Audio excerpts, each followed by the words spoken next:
BC సంఘాలకు Bahujan Samaj party తరఫున స్వాగతం పలుకుతున్నాము. ఈరోజు బ్యాక్వర్డ్ కమ్యూనిటీస్ యాక్టివిటీస్ అందరినీ కూడా సమీకరించి అలాగే ఇతర బహుజన్ సమాజ్ పార్టీ కార్యకర్తలందరినీ కూడా బహుజన్ సమాజ్ పార్టీ బీసీల తరఫున ఎలా పోరాడింది, అలాగే బీసీలకు జరిగినటువంటి అన్యాయాల విషయంలో ఈరోజు మనం చర్చించుకోవడం కోసమే ఇక్కడ ఈరోజంతా కలిసాం మనం. సో బహుజన్ సమాజ్ పార్టీ తరఫున కాంశీరామ్ గారు మొట్టమొదటగా బీసీల సమస్యే భారతదేశ సమస్య అని చెప్పడం జరిగింది.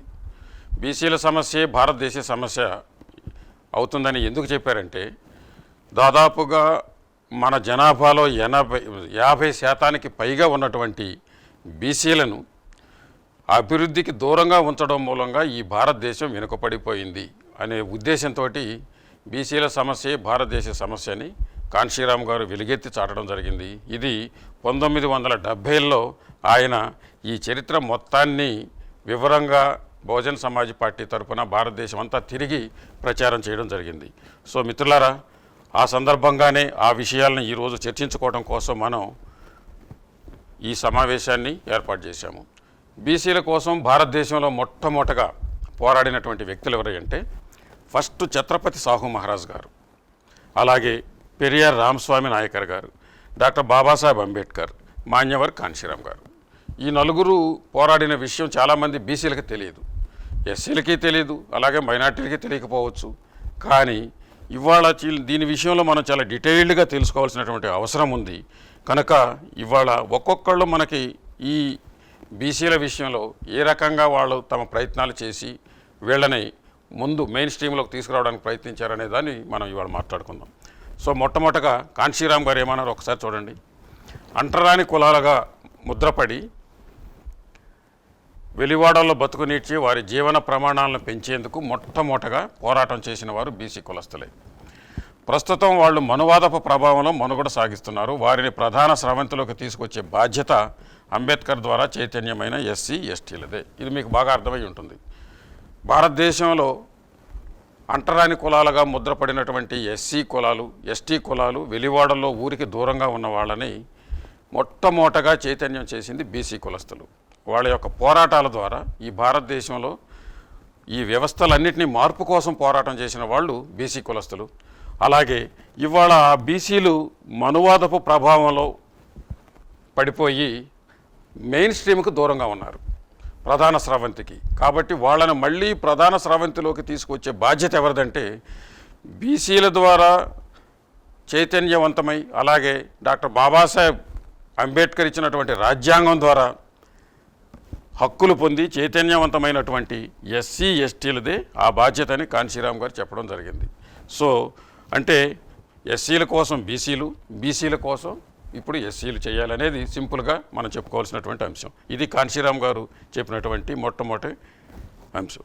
సో మిత్రులారా, దీని గురించి మరింత వివరంగా తెలుసుకోబోయే ముందు మనం కొన్ని విషయాలు ఈ భారతదేశంలో ఉన్నటువంటి కుల వ్యవస్థ గురించి చెప్పుకోవాలి. భారతదేశం కుల వ్యవస్థ ఏంటంటే నిచ్చెన మెట్ల సమాజం. ఈ నిచ్చెన మెట్ల సమాజంలో ప్రధానంగా అందరికంటే పైన ఉండేది బ్రాహ్మలు, వాళ్ళు 3.5% మంది ఉంటారు. అలాగే ఆ తర్వాత క్షత్రియులు, వీళ్ళు 5.5% మంది ఉంటారు భారతదేశంలో. అలాగే మార్వాడీలు, వీళ్ళు 6% మంది ఉంటారు భారతదేశంలో. అంటే ఈ మొత్తం 3.5, 5.5, 6% కలిపితే 15% మంది అవుతారు. అలాగే వాళ్ళ కింద మధ్యతరగతి కులాలు 10.5% మంది ఉంటారు. వీళ్ళు 500 కులాలు ఉన్నాయి. అంటే మన దేశంలో ఉన్నటువంటి కులాలు, మధ్యతరగతి కులాలు ఒక్కొక్క రాష్ట్రంలో ఒక్కొక్క కులం ఉంది. ఉదాహరణకి ఇప్పుడు మనం కర్ణాటక పోతే ఒక్కలెగలు, లింగాయతులు. అలాగే పక్క రాష్ట్రాల్లో ఒరిస్సా పోతే మనం అక్కడ పట్నాయకులు ఉన్నారు. ఇంకా పక్క రాష్ట్రం పోతే ఇటు గుజరాత్కి వెళ్ళిపోతే పటేళ్ళు ఉన్నారు. సో ఈ రకంగా ఇవన్నీ మధ్యతరగతి కులాలు. అలాగే మన రాష్ట్రంలో కూడా మధ్యతరగతి కులాలు ఉన్నాయి. అయితే వాళ్ళంతా ఇప్పుడు అధికారంలోకి వచ్చేసారు. వాళ్ళు ఎవరంటే కమ్మలు, రెడ్లు, వెలమలు, వీళ్ళంతా కూడా శూద్ర కులాలే. సో వాళ్ళు 500 కులాలు ఉన్నాయి. అలాగే వాళ్ళ కింద బీసీలు 52% ఉన్నారు. 3743 కులాలు ఉన్నాయి. సో వీళ్ళ కింద మళ్ళీ ఎస్సీలు ఉన్నారు. వీళ్ళు 1500 కులాలు ఉన్నాయి. అలాగే వీళ్ళ కింద ఎస్టీలు, వాళ్ళు ఏడున్నర శాతం, అలాగే 1000 కులాలు ఉన్నాయి. సో ఇది మొత్తం భారతదేశంలో ఉన్నటువంటి కుల వ్యవస్థ. ఈ కుల వ్యవస్థలో లబ్ధిదారులు ఎవరంటే ఈ 15% మంది ఉన్నటువంటి వాళ్ళు లబ్ధిదారులు. అలాగే మిగిలిన 85% మంది ఉన్నటువంటి ఈ కులాలన్నీ కూడా అణిచివేయబడినటువంటి కులాలు. మనకిప్పుడు కొన్ని కులాలు చాలా అద్భుతంగాను గొప్పగా కనిపించవచ్చు. బట్ ఓవరాల్గా మనం ఈ సామాజిక చిత్రాన్ని చూసినప్పుడు మొత్తం ఈ దేశంలో జరిగినటువంటి ముఖ చిత్రం అంటే ఇదే, బేస్ అంతా ఇదే, ఈ బేస్లో మొత్తం అనుభవించిన కులాలన్నీ కూడా ఈ 15% మంది కులాలే. ఇప్పటికీ భారతదేశంలో ప్రధానమైనటువంటి పోస్టులన్నీ కూడా ఈ కులాల చేతిలోనే ఉంటాయి. అలాగే సంపద అంతా కూడా ఇక్కడ మార్వాడీల చేతిలో ఉంటుంది. అలాగే అధికారం అంతా కూడా ఈ క్షత్రియ కులాలైనటువంటి రకరకాల కులాలు ఉన్నాయి భారతదేశంలో, వాళ్ళు అలాగే వీళ్ళని మొత్తం ఓవరాల్గా డిక్టేట్ చేసి మొత్తాన్ని కూడా ఈ రోజు వరకు భారతదేశంలో పరిపాలన చేతిలో పెట్టుకున్నటువంటిది బ్రాహ్మణ కులాలు. సో ఇది దేశంలో ఉన్నటువంటి కుల వ్యవస్థ. దీన్నే కాన్షీరామ్ గారు ప్రపంచంలో ఏ దేశానికి అర్థం కానటువంటి కుల వ్యవస్థ గురించి పెన్ రూపంలో చెప్పడం జరిగింది. సింపుల్గా మీరు చూడండి, ఇక్కడ ఉన్నటువంటి ఈ 15% మంది 3.5% బ్రాహ్మలు ఇలా చూపించాడు. అలాగే క్షత్రియులు 5.5% మందిని చూపించాడు. 6% మార్వాడీలు. ఈ 15% వీళ్ళు లబ్ధిదారులు అనమాట. 15%కి ఇది సింబల్ అయితే 85%కి ఇది సింబల్. ఇది ఎలాగా మధ్యతరగతి కులాలు 15.5%, 10.5%, అలాగే వాళ్ళ కింద 52% బీసీ కులాలు, ఆ తర్వాత 15% ఎస్సీ కులాలు, ఆ తర్వాత లాస్ట్లో ఎస్టీ కులాలు ఉంటాయి. ఇది నిచ్చెన మెట్ల కుల వ్యవస్థ. వీళ్ళంతా అణిచివేయబడినటువంటి కులాలు. లబ్ధి పొందిన కులాలకు సింబాలిక్గా ఈ క్యాప్ చూపిస్తూ ఇది 15%, అలాగే 85% ఉన్నటువంటి అణిచివేయబడిన కులాలని ఎప్పటి నుంచో మొత్తం స్వతంత్రం రాకపూర్వకం నుంచి దాదాపుగా 2-3 వేల సంవత్సరాల నుంచి ఈ రకంగా అంధకారంలో పెట్టి వీళ్ళు మాత్రమే లబ్ధి పొందుతున్నారని చెప్పారు. దీన్ని కాన్షీరామ్ గారు ఏం చెప్పారంటే ఈ నిచ్చెన మెట్ల వ్యవస్థని సామాజిక పరివర్తన రూపంలో మార్చాలి, ఇది ఆయన ఉద్దేశం. నిచ్చెన మెట్ల వ్యవస్థ ఇలా దీన్ని తిరగవేయాలనే ఎప్పుడు ఆయన అనుకోవాలి. ఇలా ఉన్నటువంటి నిచ్చెన మెట్ల వ్యవస్థని దీన్ని సమసమాజంగా మార్చాలంటే దీన్నే సామాజిక పరివర్తన సిద్ధాంతం అంటారు. ఈ సిద్ధాంతమే బహుజన్ సమాజ్ పార్టీ బోధించడం జరిగింది కాన్షీరామ్ గారు. సో ఇది కుల వ్యవస్థ భారతదేశంలో అయితే, రాష్ట్రంలో చూడండి రాష్ట్ర పరిస్థితి ఎలా ఉంటుందో. ఇది మనం 2 రాష్ట్రాలను దృష్టిలో పెట్టుకోకుండా ఫస్ట్ ఆంధ్రప్రదేశ్ని ఒక ఎగ్జాంపులరీగా చూపించాము ఇక్కడ మనం. సో దీన్ని చూడండి, ఇక్కడ బ్రాహ్మణులు 2% మంది ఉన్నారు, క్షత్రియులు 1% మంది ఉంటారు, వైశ్యులు అంటే ఇక్కడ ఉన్నటువంటి వైశ్య ఇతర మార్వాడి కులాలు కలిపితే 2% మంది ఉంటారు. అలాగే ఇక్కడ కూడా మధ్యతరగతి కులాలు ఇక్కడికి అప్పర్ లైన్లోకి వచ్చేసినాయి. మధ్యతరగతి కులాలు అవేంటనేది ఇప్పుడు మనం తెలుసుకుందాం. ఒకసారి చూడండి, ముస్లింలు ఇక్కడ 5% మంది ఉన్నారు ఆంధ్రప్రదేశ్లో. అలాగే ఇది Andhra Pradesh exemplary, not Telangana. So బీసీలు ఇక్కడ కూడా 43% ఉన్నారని మనం చూపిస్తున్నాం. కానీ ఇక్కడ కొన్ని డైనమిక్స్ ఇక్కడ మారినాయి. ఈ రాష్ట్రంలో డైనమిక్స్ ఏంటంటే మీరు ఒకసారి చూడండి, ఇక్కడ ఎస్సీలు వచ్చేసి 16% మంది ఉన్నారు, ఎస్టీలు 6% మంది ఉన్నారు. అలాగే లబ్ధిదారులు వచ్చేసి ఇక్కడ కూడా 15% మంది ఉంటారు. ఇక్కడ అణిచివేయబడిన వాళ్ళు మామూలుగానే 80% మంది ఉన్నారు. సో ప్రధానంగా ఇక్కడ అనుభవిస్తున్నటువంటి కులాలు ఏమంటే ఇవి కమ్మ, రెడ్డి, వెలమ. వీళ్ళు 10% మంది. అంటే 10% మంది ఉన్నటువంటి కమ్మ, రెడ్డి, వెలమ ఇక్కడ అధికారంలోకి వచ్చినాయి. వీళ్ళకి ప్రాబ్లం లేదు. వీళ్ళు అధికారం వాళ్ళ చేతిలో ఒకప్పుడు స్వతంత్రం వచ్చిన మొదట్లో వీళ్ళే అధికారాన్ని ప్రారంభించారు. అయితే తదుపరి క్రమంలో ఏమైపోయినట్టే ఈ కులాలు అధికారాన్ని చేపట్టినాయి. వీళ్ళకి ఏ రకమైన ఇబ్బంది లేకుండా వీళ్లతో కలిపి ఇవాళ ఈ రాష్ట్రాన్ని గుప్పెట్లో పెట్టుకున్నాయి. సో ఇక్కడికి వచ్చేసరికి 15% మంది కాపు, తెలగ, బలిజ, ఒంటరి, తూర్పు, మున్నూరు కాపు కులాలన్నీ ఉంటాయి. ఇక్కడ ఈ బలిజ, ఒంటరి, తూర్పు, మున్నూరు కాపు కులాలు బీసీ సర్టిఫికేట్లతో ఉంటారు. బట్ కాపు అనేది ఓసీ సర్టిఫికేట్తో ఉంటుంది. కాబట్టి వీళ్ళని తీస్తే ఇక్కడ 53% బీసీలు అవుతారు వాళ్ళని ఇందులో కలిపినప్పుడు సర్టిఫికేట్ ప్రకారం. సో కాబట్టి వీళ్ళు 15, వీళ్ళు 5, వీళ్ళు 43, 16, 6, వీళ్ళు మొత్తం కలిపితే 85%. ఈ 85%లో బీసీలు 131 కులాలు ఉన్నాయి. ఇది గమనించాలి మనం. ఎస్సీలు 61 కులాలు, ఎస్టీలు 35 కులాలు, ముస్లింలు 15%. ఇక్కడ మళ్ళీ ఇంకో చిన్న పాయింట్ ఏంటంటే 131 కులాలు ఉన్నటువంటి బీసీలు ఇవన్నీ గ్రూపులు, ఇవి కులాలు కాదు. ఎట్లాగా ఉదాహరణకు మీకు ఒక ఎగ్జాంపుల్ చెప్తాను. మనకి వడ్డెర అనే ఒక కులం ఉంది. వడ్డెర, వడ్డీ, సగర, ఉప్పర, ఇలాగా ఒక 6-7 కలిపితే ఒక కులం కొందని గవర్నమెంట్ తీసుకుంది లెక్క 131లో. అంటే ఇక్కడ ఎన్నుంటాయి దాదాపుగా బీసీ కులాలు వందలు ఉన్నాయన్నమాట. 131 మనకు లెక్క, కానీ గవర్నమెంట్ ప్రకారం కనీసం ఇక్కడ ఇంకో 200 పైనే ఈ గ్రూపులన్నీ కలిపితే మనకి కులాలు వస్తాయి. సో ఇన్ని కులాలకు జరుగుతున్నటువంటి అన్యాయం గురించే ఇవాళ మనం ఈ స్పెషల్గా ఈరోజు మనం చెప్పుకుంటున్నాము. సో ఇలాంటి వ్యవస్థ మీద మొట్టమొదటగా తిరుగుబాటు చేసినటువంటి వ్యక్తులు ఎవరంటే వీళ్ళు. ఇంతకుముందు మనం అనుకున్నాం, మన కోసం మొట్టమొదట వ్యవస్థలో పోరాడినటువంటి వ్యక్తులు ఎవరు? వీళ్ళు. చూడండి, ఫస్ట్ జ్యోతిరావు ఫూలే. అంటే అసలు భారతదేశంలో కుల వ్యవస్థ మీద, ఈ మనుస్మృతి మను వ్యవస్థ మీద, దాని దాష్టికాల మీద మొట్టమొదటగా పోరాడినటువంటిది లార్డ్ బుద్ధ. ఆ తర్వాత బుద్ధుని యొక్క సిద్ధాంతంతో అశోకుడు పరిపాలన సాగించాడు. కులం లేని పరిపాలన భారతదేశంలో ఏదైనా ఉందంటే ఒక్క అశోకుడి పరిపాలనలో మాత్రమే కుల వ్యవస్థ కానీ కుల వివక్ష కానీ లేనటువంటిది. సో ఆ తర్వాత ఆయన్ని బేస్ చేసుకున్నటువంటి ఆ సిద్ధాంతంతో హర్షవర్ధన్, కనిష్కుడు పరిపాలించాడు. ఇది ఏన్షియంట్ పీరియడ్. సో ఇప్పుడు దాని గురించి మనకు పెద్దగా అవసరం లేదు. మోడర్న్ పీరియడ్లో మొట్టమొదటగా ఈ వ్యవస్థ మీద పోరాడింది జ్యోతిరావు ఫూలే. సో జ్యోతిరావు ఫూలే, ఆ తర్వాత సాహు మహారాజ్, ఆ తర్వాత ఆయన వారసత్వంలో నారాయణ గురు, ఆ తర్వాత పెరియార్ రామస్వామి, తర్వాత అంబేద్కర్. సో వీళ్ళు ఒక్కొక్కళ్ళు ఒక్కొక్క అంశం మీద పోరాటం చేశారు. కామన్గా వీళ్ళందరూ కూడా కుల వ్యవస్థ మీద పోరాటం చేసినటువంటి వ్యక్తులే. ఇక్కడ చూడండి, జ్యోతిరావు ఫూలే మొట్టమొదటగా మనకు చదువు నేర్పింది. పీష్వాల పరిపాలనలో ఇంతకుముందు చెప్పుకున్నట్టుగా షెడ్యూల్డ్ కులాలు అప్పుడున్నటువంటి పరిస్థితి ఏంటంటే వాళ్ళకే మూతికి ముంత, మొలకి తాటాకు, అలాగే చీపురు గట్ట ఉన్నటువంటి ఆహార్యంతో బతికేవాళ్ళు వాళ్ళు. అంటే మూతికి ముంతెందుకు, వాళ్ళు ఉమ్మేయకూడదు రోడ్డు మీద. అలాగే చీపురు గట్ట వాళ్ళ అడుగులు కూడా కనపడకూడదు, తుడుచుకుంటూ వెళ్ళాలి. తాటాకు శబ్దం చేసుకుంటూ వెళ్ళాలి. అంటే అక్కడ ఎవరైనా ఉంటే ఒక అంటరాని వాడు వస్తున్నాడనే ఉద్దేశంతో మొత్తం ఎలర్ట్ అయిపోయేవాళ్ళు అనమాట.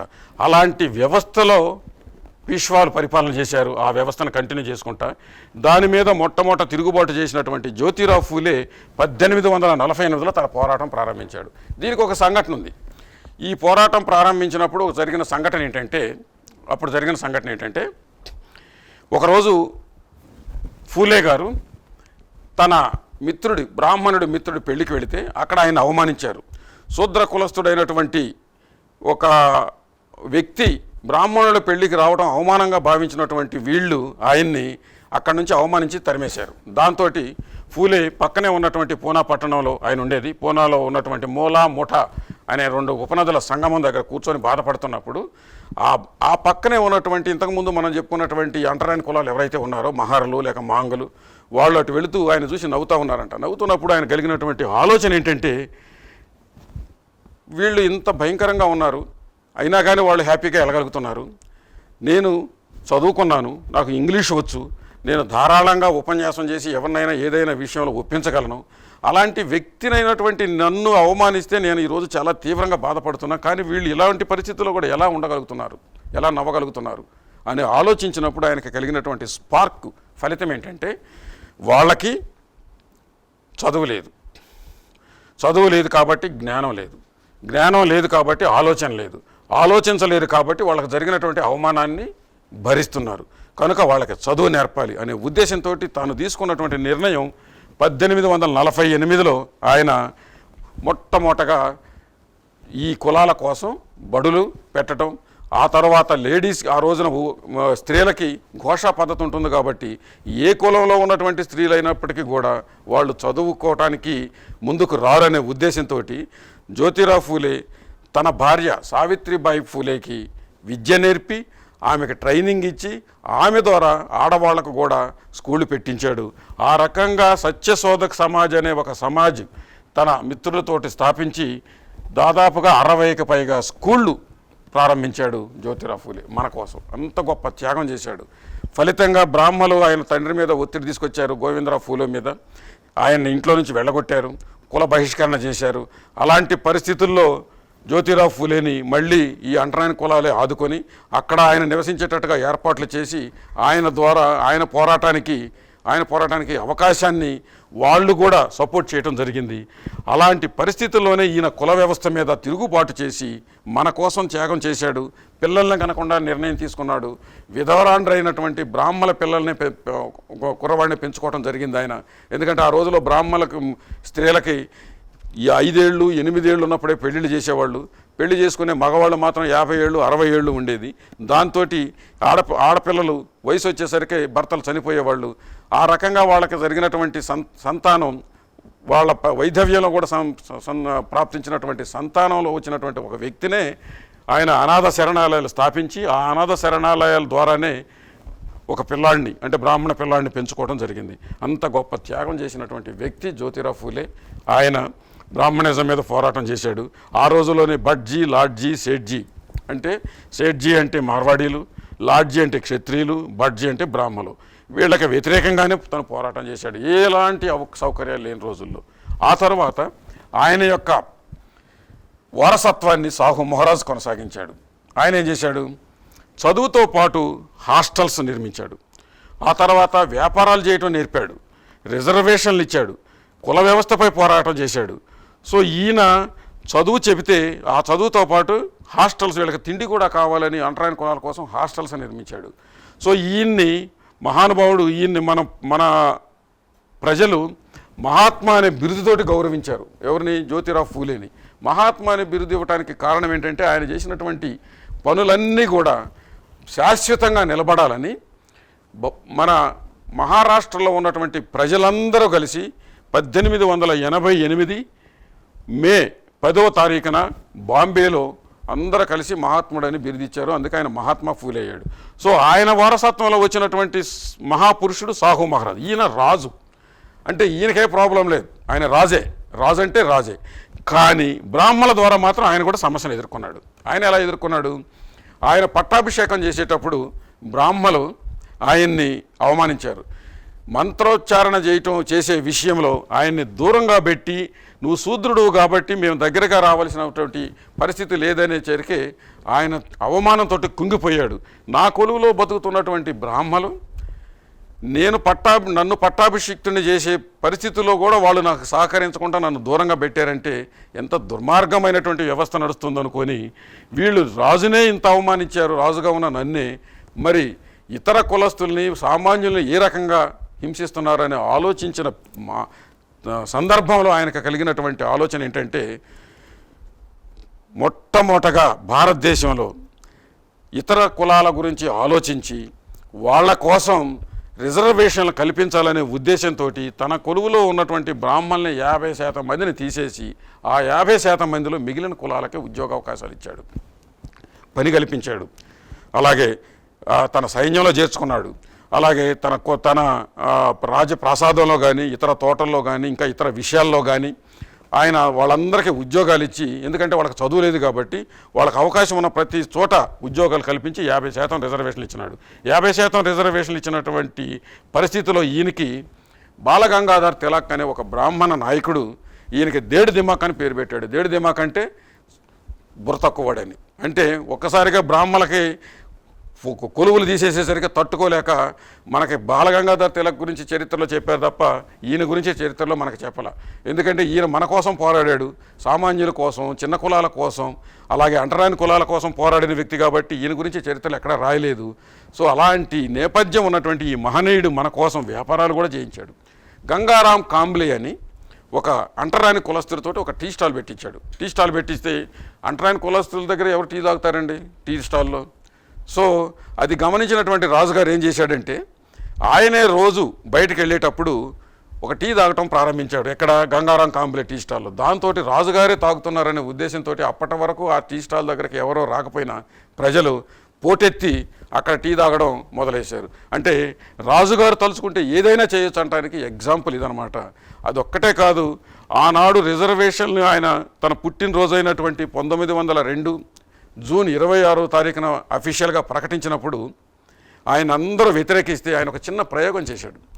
నకనకలాడే 10 గుర్రాలని, అంటే ఒక రాత్రి అంతా తిండి పెట్టకుండా 10 గుర్రాలను ఉంచి తన గుర్రపశాలలో ఉంచి పొద్దున్నే ఒక పెద్ద బాండ్లీలో గుర్రాలకి సంబంధించినటువంటి దాణా పెట్టి ఒక్కసారిగా 10 గుర్రాలను వదిలేశాడు. వదిలేస్తే ఏం జరిగింది, అందులో బలమైనటువంటి 4 గుర్రాలు మాత్రమే వచ్చి దాణా మొత్తం తిన్నాయి, మిగిలిన 6 గుర్రాలను దగ్గరకు రానిలా. సో అది చూపించి ఇందుకు నేను రిజర్వేషన్లు పెట్టాను అని జనానికి ప్రాక్టికల్గా నిరూపించినాడు. అంత గొప్ప వ్యక్తి. ఈవెన్ అంబేద్కర్ చదువు ఆగిపోతే మళ్ళీ లండన్ పంపించి చదువుకోవడానికి అవకాశం కల్పించినటువంటి వ్యక్తి ఈ మహాపురుషుడు. అదొక్కటే కాదు, అంబేద్కర్ అక్కడికి వెళ్ళినప్పుడు అంబేద్కర్ యొక్క కుటుంబ మంచి మాన మర్యాదలు అన్నీ చూసినటువంటి వ్యక్తి ఈయన. అలాగే అంబేద్కర్తో కలిసి సమావేశాలు ఏర్పాటు చేశాడు. మహర్ పరిషత్ అని పెద్దగా మహర్లందరినీ సమీకరించి భవిష్యత్తులో మీరు ఏకైక నాయకుడు మీకు ఉద్భవించే ఏకైక నాయకుడు అంబేద్కర్ మాత్రమే అని, అంబేద్కర్ని ఫాలో అవ్వండి అని ఆ రోజుల్లోనే గమనించి చెప్పినటువంటి గొప్ప వీరుడు మహారాజు సాహు మహారాజ్. ఆ తర్వాత ఈయన వారసత్వాన్ని నారాయణ గురువు తీసుకున్నాడు. ఆ వారసత్వంలో ఈయన కేరళ నుంచి ఎళవా కులస్థం. ఎళవా అంటే అక్కడ ఎళవా అంటారు, మన దగ్గర గౌడ అంటారు, శెట్టిబలిజ అంటారు. అంటే కల్లుగీత కులం, బీసీ కులస్తుడు. ఈయన మాలీ కులంలో పుట్టిన బీసీ కులస్తుడు, ఈయన కున్బీ కులంలో పుట్టినటువంటి బీసీ కులస్తుడు, ఈయన ఎళవా కులంలో పుట్టినటువంటి బీసీ కులస్తుడు. సో ఈ కులాలని ఆ రోజు బ్రాహ్మణులంతా దూరంగా ఉంచి వాళ్ళని కనీసం దేవాలయ ప్రవేశానికి కూడా రానికుండా అడ్డుపడుతున్నప్పుడు ఈయనే నిర్ణయం తీసుకొని సొంతంగా దేవాలయాలు కట్టాడు. దాదాపుగా 67 పైగా దేవాలయాలు కట్టి శివాలయాలు నిర్మించి ఆ శివాలయాలకే అంటరాని కులాలని, ఈ కులాలని, అన్ని కులాలను ఆహ్వానించి బ్రాహ్మణులతో తర్కం చేశాడు. ఏమంటే, మీ దేవుళ్ళ దగ్గరికి మేము రావట్లేదు, మీ దేవుళ్ళంతా బ్రాహ్మణ దేవుళ్ళు, మాకు అవసరం లేదు, మా దేవుళ్ళు ఉన్నారు, శివాలయాలు, మా శివుడు ఈయన అనే ఉద్దేశంతో ఒక మంచి తర్కం చేసి ఆ బ్రాహ్మణుల యొక్క నోరు మూపించాడు. వైకోము ఉద్యమంలో బ్రాహ్మణుల్ని వెనక్కనెట్టి ఆ ఉద్యమాన్ని భారతదేశ వ్యాప్తంగా కుల వ్యవస్థపై పోరు ఎలా సల్పాలో దానికి మార్గదర్శకుడు కూడా ఈయనే. అలాగే ఈయన చదువు చెప్పాడు, ఈయన హాస్టల్స్ కూడా పెట్టాడు. ఈయన దానితో పాటుగా రాత్రి బడులు కూడా నిర్మించాడు. రాత్రి బడులు ఎందుకు, మనం పనులు చేసుకుంటాం పగలంతా, కాబట్టి అడల్ట్ ఎడ్యుకేషన్ అనమాట. మన అడల్ట్ ఎడ్యుకేషన్ ఇప్పటికీ గవర్నమెంట్ అంతంత మాత్రంగానే మనకు చూస్తూ ఉంటాయి, కానీ ఆ రోజుల్లోనే మనకి చదువు కోసం రాత్రి బడులు నిర్మించాడు. అలాగే కుల వ్యవస్థ మీద తిరుగుబాటు చేశాడు. సో మిత్రులారా, వీళ్ళ గురించి అన్నీ ఒక్కసారి చెప్పుకోలేము, కొద్దిగానే చెప్పుకుంటున్నాము. దాని తర్వాత ఈయన వారసత్వంలో పెరియార్ రామస్వామి. ఈయన ఆంధ్ర ప్రాంతం నుంచి వెళ్ళి మద్రాసు రాష్ట్రంలో స్థిరపడినటువంటి బలిజ కులస్తుడు. ఆయన బీసీ కులస్తుడే. ఈయన సెల్ఫ్ రెస్పెక్ట్ కోసం పోరాడిన మొట్టమొదటి వ్యక్తి ఆ ప్రాంతంలో. అలాగే బ్రాహ్మణ వ్యవస్థ మీద, అంటే కుల వ్యవస్థ మీద తిరుగుబాటు చేసినటువంటి వ్యక్తి. మహిళలకి హక్కులు ఉండాలి, పురుషులతో సమానమని మొట్టమొదటగా గుర్తించి మహిళా హక్కుల కోసం పోరాడినటువంటి మహాపురుషుడు పెరియార్ రామస్వామి. మూఢనమ్మకాలకు వ్యతిరేకంగా పోరాడాడు. ఈయన ఆ రోజుల్లో బ్రాహ్మణిజాన్ని దెబ్బకొట్టడం కోసం, అంటే ఆ కుల వ్యవస్థను దెబ్బకొట్టడం కోసం చాలా తీవ్రమైనటువంటి నిర్ణయాలు తీసుకున్నాడు. ఒకానొక దశలో బ్రాహ్మణుల యొక్క అహాన్ని తగ్గించడం కోసం వాళ్ళ మీద ఉన్నటువంటి జంజాలు కూడా ఆయన అనుచరులు తెంపేసి హల్చల్ చేసినటువంటి పరిస్థితి తమిళనాడులో జరిగింది. అంత తీవ్రమైనటువంటి ఉద్యమం చేసి కుల వ్యవస్థ కోసం వ్యతిరేకంగా పోరాడాడు. ఫలితంగానే ఇవాళ తమిళనాడులో బీసీలు పరిపాలిస్తున్నారు. బీసీలు ఇప్పుడు మనకింతకుముందు గతంలో పరిపాలించినటువంటి ఎంజి రామచంద్రన్ కానీ, అలాగే కరుణానిధి కానీ, ఇప్పుడు కరుణానిధి కుమారుడు స్టాలిన్ కానీ, వీళ్ళంతా కూడా బీసీ కులస్తులే. ఇంకా స్టాలిన్ ఫ్యామిలీ, అంటే కరుణానిధి ఫ్యామిలీ మన ఆంధ్రప్రదేశ్ నుంచి వెళ్ళినటువంటి మంగళ కులం, అక్కడ సెటిల్ అయింది. అలాగే ఈయన కులం కూడా ఆంధ్రప్రదేశ్ నెల్లూరు ప్రాంతం నుంచి వలస వెళ్ళినటువంటి, మద్రాసు రాష్ట్రానికి వలస వెళ్ళినటువంటి కులమే ఇది కూడా. సో అంత త్యాగం ఈ నలుగురు చేశారు. ఈ నలుగురు బీసీలే. ఈ నలుగురు చేసినటువంటి బీసీల పోరాటాలని హక్కులుగా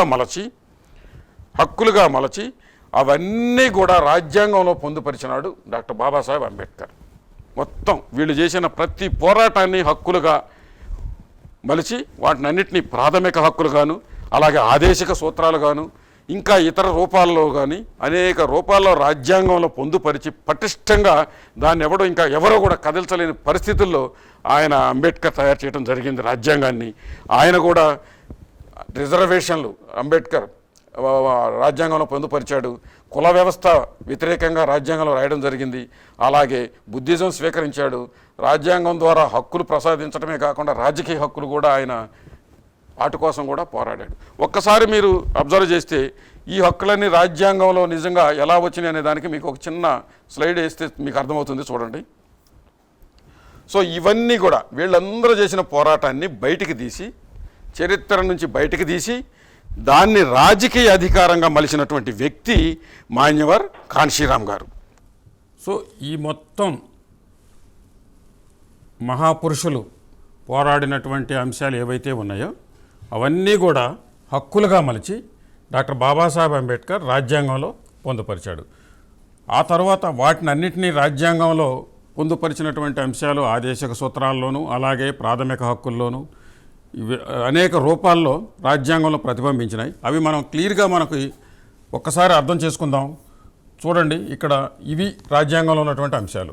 అలాగే మహాపురుషులు పోరాడినటువంటి ప్రతి అంశం ఇప్పుడు రాజ్యాంగంలో ఎలా ఉందో మీకు అర్థం చేసుకోవటానికి నేను ఈ రూపంలో చూపిస్తున్నా ఇవాళ. చూడండి, ఫస్ట్ న్యాయం, స్వేచ్ఛ, సమానత్వం, సౌభ్రాతృత్వం. ఇది ప్రియాంబుల్లో ఉంటుంది. డాక్టర్ బాబాసాహెబ్ అంబేద్కర్ మనకి ప్రవేశిక అంటాం, దాంట్లో ఉంటుంది.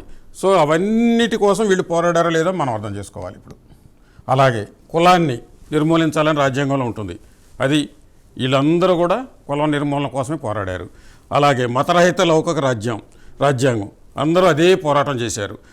అలాగే అందరికీ ఉచిత విద్య, వైద్య సదుపాయం అందించాలని అది రాజ్యాంగంలో ఉంటుంది. సో వాటి కోసం పోరాడినటువంటి అంశాలు ఇంట్లో ఉన్నాయి. మహిళలకు పురుషులతో సమాన హక్కులు ఉండాలనేది రాజ్యాంగంలో ఉంది. ఈయన ప్రధాన ఎజెండానే అది, పెరియార్ది. బలహీన కులాలకు రిజర్వేషన్లు, ఈయన ప్రధాన ఎజెండా అది, సాహు మహారాజ్ది. అలాగే దేవాలయాల్లో అందరికీ ప్రవేశం ఉండాలి, అది రాజ్యాంగం. ప్రధాన ఎజెండాగా నారాయణ గురువు తీసుకున్నటువంటి అంశమే అది. హేతుబద్ధమైన ఆలోచనలు ప్రోత్సహించాలి, ప్రధాన ఎజెండాగా పెరియార్ తీసుకున్నటువంటి అంశమే అది. అలా ప్రతి ఒక్కరూ ఆత్మగౌరవంతో జీవించాలి రాజ్యాంగంలో. సో ఆ పాయింట్ని మన పెరియార్ తీసుకున్న అంశం అది. అలాగే అంటరానితనం నిషేధించాలి, అది రాజ్యాంగంలో చాలా ప్రధానమైనటువంటి అంశం. సో అవన్నీ కూడా అంటరానితనం మీద పోరాడినటువంటి వ్యక్తులే వీళ్ళందరూ కూడా. రాజకీయ హక్కులు అందరికీ ఒకే విధంగా ఉండాలి, సాంఘిక దురాచారాలు నిర్మూలించాలి. ఇవన్నీ రాజ్యాంగంలో ఉన్న అంశాలన్నీ కూడా మన మహాపురుషుల పోరాటాల ఫలితాలే. సో కాన్షీరామ్ గారు అందుకే ఏం చెప్పారంటే, మహాపురుషుడు ఇవన్నీ ఈయన రీసెర్చ్ చేసినాడు అనమాట. ఇదంతా రీసెర్చ్ చేసి ఆయన చెప్పింది ఏంటంటే, మన రాజ్యాంగాన్ని బీసీలు ఎస్సీలు కలిపి రాసుకున్నారు. అలాంటి రాజ్యాంగాన్ని ఇవాళ ఆర్ఎస్ఎస్ డైరెక్షన్లో ఉన్నటువంటి ప్రభుత్వాలు మార్చాలని ప్రయత్నిస్తున్నాయి. కాబట్టి అది ఎట్టి పరిస్థితుల్లో జరగకూడదు. మన రాజ్యాంగం ఇది, మనం రాసుకున్నటువంటి, మన మహాపురుషులు రాసుకున్నటువంటి రాజ్యాంగాన్ని మనం కాపాడుకోవాలని 2000లోనే, అంటే 2000 సంవత్సరంలో వాజ్పేయి ప్రభుత్వంలో రాజ్యాంగాన్ని మార్చాలనే ఫీలర్ ఎప్పుడైతే బయటకు వచ్చిందో ఆనాటి నుంచి కాన్షీరామ్ గారు పోరాటం ప్రారంభించారు. ఈరోజు కూడా ప్రభుత్వాలు ఈ రాజ్యాంగాన్ని మార్చాలని చూస్తున్నారు. సో దాన్ని మనం ఎదుర్కోకపోతే మన హక్కులన్నీ కూడా గల్లంతయ్యే అవకాశం ఉంటుంది మిత్రులారా. సో ఈ విషయాన్ని, ఇలాంటి అతి గొప్ప అంశాన్ని కాన్షీరామ్ గారు రీసెర్చ్ చేసి బయటకు తీయడం జరిగింది. ఆయన వీళ్ళందరినీ ఈ చరిత్రలో బరీ చేసేసినారు. కాన్షీరామ్ గారు కనుక పుట్టి ఉండకపోతే బహుశా ఈ చరిత్రలన్నీ మనకి బయటికి వచ్చేవి కావు. ఎందుకంటే అప్పటికే ఈ మహాపురుషుల చరిత్రలన్నీ కూడా ఎక్కడో ఉన్నాయి. గెయిల్ ఆమ్వెట్ అని ఒక అమెరికన్ రచయిత్రి భారతదేశం వచ్చి మరాఠీ నేర్చుకోవటం కోసం మహారాష్ట్రలో ఉన్నటువంటి మరాఠీ తెలిసినటువంటి పటోంకర్ అనే ఒక అతన్ని పెళ్లి చేసుకొని ఆమె మరాఠీ నేర్చుకొని మహారాష్ట్ర అంతా తిరిగి ఈ మహాపురుషుల పోరాట ఫలితాలన్నీ కూడా బయటికి తీసి ఒక బుక్ రాసింది ఆమె. Cultural revolt in colonial in India అనే ఒక బుక్ రాసింది.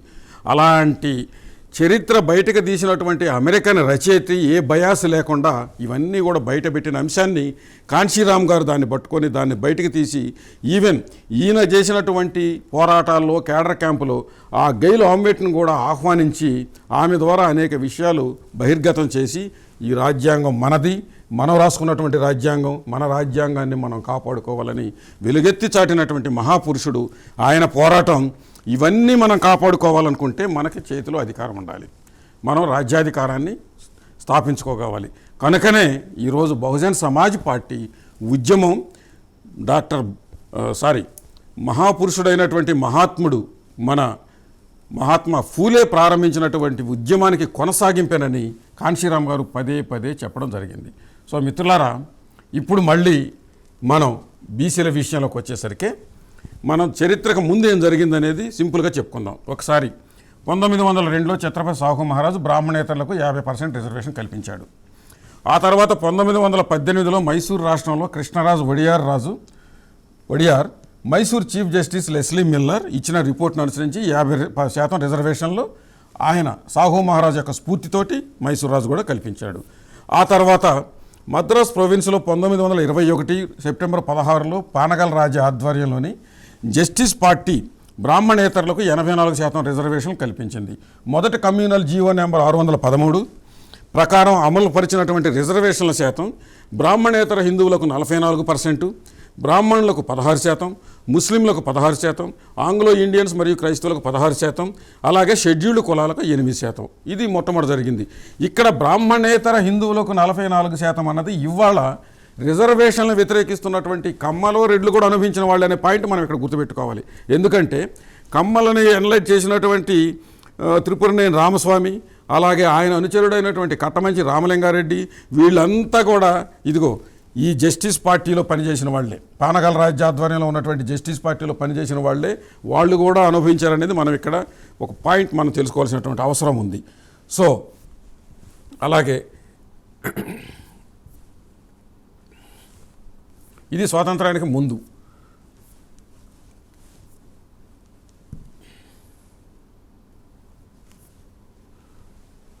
స్వాతంత్ర్యానంతరం జరిగినటువంటి అంశాన్ని మనం ఇక్కడ మాట్లాడుకుందాం ఒకసారి. 1932లో నిమ్న కులాలకు ఓటు హక్కుతో పాటు ప్రత్యేక నియోజకవర్గాలు ప్రకటించారు. 1937 ఏప్రిల్ 1 నుండి డిప్రెస్డ్ క్లాసెస్కు రిజర్వేషన్స్ అమల్లోకి వచ్చాయి. ఇక్కడ నిమ్న కులాలంటే అప్పుడు డిప్రెస్డ్ క్లాసెస్ అనేవాళ్ళు. అప్పుడు ఎస్సీలు లేరు, ఎస్టీలు అనే పదాలు లేవు, అలాగే వెనుకబడిన తరగతులు అనే పదాలు కూడా లేవు, అప్పుడు బీసీలు కూడా లేవు. గవర్నమెంట్ ఆఫ్ ఇండియా యాక్ట్ 1935 ప్రకారం ఫస్ట్ ఈ డిప్రెస్డ్ క్లాసెస్కి రిజర్వేషన్లు అమల్లోకి వచ్చాయి. ఆ తర్వాత 1942లో అంబేద్కర్ మెంబర్గా ఉన్నటువంటి వైస్రాయ్ ఎగ్జిక్యూటివ్ కౌన్సిల్లో ఎస్సీలకి సివిల్ సర్వీస్లో 8.5 రిజర్వేషన్లు ఇచ్చారు, పర్సెంటేజ్ రిజర్వేషన్లు ఇవ్వడం జరిగింది. అలాగే 1950 జనవరి 26న ఎస్సీ ఎస్టీలకి రిజర్వేషన్స్ రాజ్యాంగపరంగా సంక్రమించాయి. అయితే అప్పటికి ఈ 1900 అంటే ఫస్ట్ గవర్నమెంట్ ఆఫ్ ఇండియా యాక్ట్లోకి వచ్చేసరికి ఇక్కడ ఎస్సీ ఎస్టీలు అనే నామకరణం జరిగింది. కాబట్టి వాళ్ళకి ఇక్కడ రిజర్వేషన్లు ఈ రాజ్యాంగ ప్రకారం ఇవ్వడం జరిగింది. 1951 జూన్ 18న సో తమిళనాడులో పెరియారు ఉద్యమం ఫలితంగా రాజ్యాంగంలో ఆర్టికల్ 15(4) చేర్చినందున ఆయా రాష్ట్రాల్లో బీసీ రిజర్వేషన్స్కు మార్గం ఏర్పడింది. ఇవి ఇంకొంచెం మీకు డీటెయిల్డ్గా చెప్పడం జరుగుతుంది ఇప్పుడు నేను. అలాగే 1990లో సిక్కు మతం, బౌద్ధ మతం తీసుకున్న ఎస్సీలకు కూడా రిజర్వేషన్స్ కల్పించారు. సో ఇవన్నీ బ్రీఫ్ పాయింట్స్. ఇప్పుడు మనం డీటెయిల్డ్గా ఈ విషయాల్ని మనం చర్చించుకుంటే ఇవన్నీ కూడా ఒకసారి ఇవన్నీ అయిపోయిన తర్వాత మనం డీటెయిల్డ్గా ఒకసారి ఈ పాయింట్లు చేసుకుందాం. జస్ట్ ఇది ఒక జిస్ట్ అనమాట. అలాగే 1993లో మండల్ కమిషన్ ద్వారా 27% రిజర్వేషన్లు బీసీలకు అమల్లోకి వచ్చాయి. సుప్రీంకోర్టు రిజర్వేషన్స్ అంగీకరిస్తూ 50% మించరాదని క్రీమీ లేయర్ కండిషన్ ఒకటి పెట్టింది. 2006లో బీసీలకు విద్యా సంస్థలో కూడా రిజర్వేషన్లు ప్రకటించారు. అలాగే 1993లో మండల్ కమిషన్ సూచనలు కేవలం కేంద్ర సర్వీసులకే వర్తించారనమాట. 2006 వచ్చేసరికి కానీ ఐఐఎం, ఐఐటి ఇలాంటి వాటిలో రిజర్వేషన్ మనకు రాలేదు. అలాగే 2019లో అగ్రకులాల్లోని పేదలకు 10% రిజర్వేషన్లు కల్పిస్తూ రాజ్యాంగంలో ఆర్టికల్ 16(6) చేర్చినారు. సో ఇదంతా కూడా జిస్ట్. ఇక మనం దీని గురించి డీటెయిల్డ్గా మాట్లాడుకోవాలి. డీటెయిల్డ్గా మనం మాట్లాడుకోవాలంటే ఇదిగో ఇక్కడ నుంచి స్టార్ట్ అవ్వాలి మనం. మొట్టమొదటిగా ఏం జరిగిందంటే భారతదేశంలో ఈ ఊరికి బయట ఉన్న కులాలు కానీ లేక అణిచివేయబడినటువంటి ఇతర కులాలు కానీ వీళ్ళందరూ కూడా కుక్కల కంటే హీనంగా మనుషుల్లాగా చూడబడట్లేదు. కాబట్టి వీళ్ళకి అనేక సమస్యలు ఉన్నాయి, వీళ్ళని పౌరులుగా గౌరవించట్లేదు అనే ఉద్దేశంతో అంబేద్కర్ బ్రిటిష్ వాళ్ళకి ఒక వినతి పత్రం ఇచ్చాడు. అది ఎప్పుడు సౌత్ బరో కమిటీ అని 1918లో సౌత్ బరో కమిటీకి ఒక వినతి పత్రం ఇచ్చాడు. ఆ వినతి పత్రంలో ఆయన ఏం చెప్పాడంటే మాకు పరిపాలనలో ఎలాంటి భాగస్వామ్యం లేదు, మేము ఊరు బయట ఉన్నామని రకరకాల కారణాలు చెప్పి ఇస్తే అప్పుడు బ్రిటిష్ వాళ్ళు ఏం చేశారంటే ఒక కమిషన్ను పంపించినారు భారతదేశానికి. ఆ కమిషన్ 1927-28 ప్రాంతాల్లో భారతదేశం అంతా పర్యటించినప్పుడు దాని పేరే సైమన్ కమిషన్ అంటారు. ఆ కమిషన్ని స్వతంత్రం ఇవ్వడానికి వ్యతిరేకంగా వచ్చారనే ఉద్దేశంతో ఇక్కడ ఉన్నటువంటి అగ్రకులాల వాళ్ళు ఏం చేశారంటే సైమన్ కమిషన్ గో బ్యాక్ అని ప్రచారం చేశారు. యాక్చువల్గా సైమన్ వచ్చింది ఎందుకంటే అంబేద్కర్ ఇచ్చినటువంటి వినతి పత్రం మీద పరిశీలన చేయడం కోసం వచ్చాడు. అంటే ఇక్కడ ప్రజలు ఎలా జీవిస్తున్నారు, వీళ్ళు చెప్పినటువంటి సమస్యలు నిజమైనయేనా, నిజంగా వీళ్ళ ఇంత దుర్మార్గంగా బతుకుతున్నారా అనే పరిస్థితిని పరిశీలించడానికి వచ్చినటువంటి సైమన్ కమిషన్ని వీళ్ళు వ్యతిరేకించారు. అప్పుడే మనకు చరిత్రలు ఏం చెప్పినారు, టంగుటూరి ప్రకాశం పంతులు గారు ఆయన గుండె విప్పాడు, గుండీలు కూడా తీశాడని రకరకాలుగా మనకు చెప్పి చరిత్రలో చెప్పారు.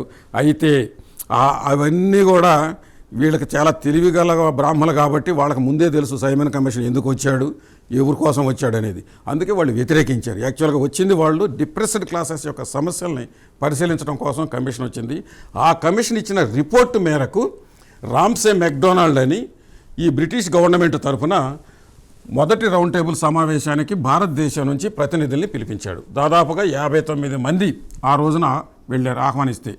ఈ 59 మందిలో అంబేద్కర్, ఆయన అనుచరులతో సహా కొంతమంది ముస్లింలు, జిన్నా, అలాగే ఇంకా నెహ్రూ, పటేలు ఇలాంటి వాళ్ళందరినీ ఆహ్వానించారు. వీళ్ళంతా వెళ్ళారు.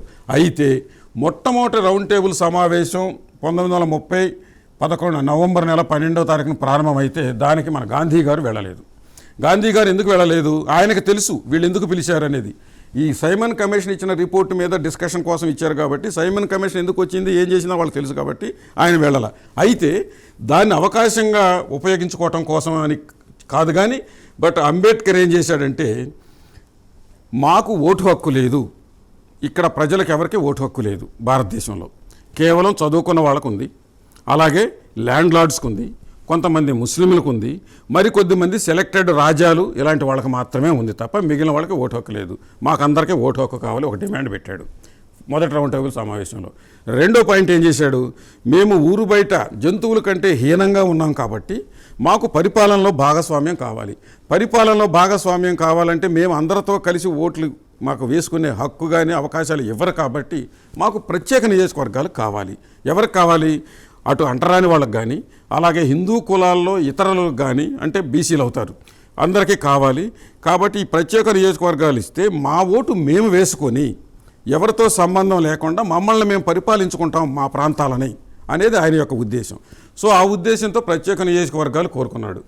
అప్పటి వరకు ఉన్నటువంటి ఈ కొద్దిమంది ఓటు హక్కు చివరికి అంబేద్కర్ యొక్క ఆర్గ్యుమెంట్ తోటి భారతదేశంలో ప్రతి ఒక్కరికి ఓటు హక్కు ఈ రౌండ్ టేబుల్ ఫలితాల ఫలితంగానే వచ్చింది.